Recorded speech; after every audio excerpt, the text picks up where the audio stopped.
Are they trapped inside the wreckage of the Titanic? That's the fear today as the Titan submersible remains lost. This is so terrifying because the clock is really ticking. If that sub is still intact and those passengers are still alive, they have less than 2 days worth of oxygen left on board.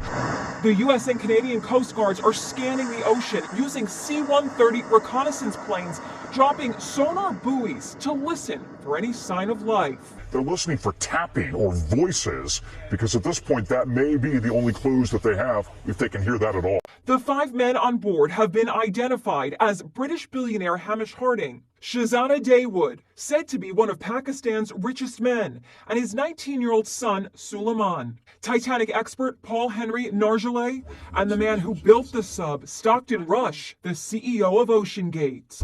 Wow! They are sealed in the 21-foot metal tube about the size of a minivan. There are no seats, no room to lie down, no food or drink, but there is a toilet. The crew closes the hatch from the outside with 17 bolts.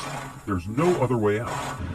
The Titan began its descent at 8 a.m. Sunday, but lost contact with the support ship, the Polar Prince, less than 2 hours later. The round trip to the wreck of the Titanic should have taken 9 hours. When they didn't return at 5:40 p.m., the Coast Guard was called in. All of our efforts are focused on finding the sub. There's about 40 hours of breathable air left. That would mean they run out of air at 5 a.m. Thursday. If the sub is trapped in the Titanic, it will take an extraordinary effort to bring it to the surface. First of all, it's pitch black down there. The temperature is 39 degrees Fahrenheit. The pressure is 110 times greater than on the surface. No diver can go that far, and no other sub on the planet can go that deep. You know, throwing a bunch of tourists in a new sub that, was just created over the last several years, it's not looking good. It is always in the back of your head.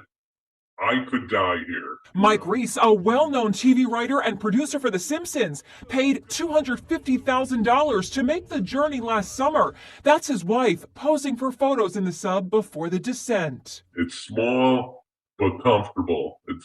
If you can imagine a minivan if you tore all the seats out. Listening, it sounds very claustrophobic. We were all kind of like-minded people on an adventure, and so there was never a moment's discomfort. CBS Sunday Morning correspondent David Pogue has also been on board the Titan. What do you think happened to the Titan? There's only 3 possibilities. One is that the Titan imploded on its way down. Another possibility is they just lost power.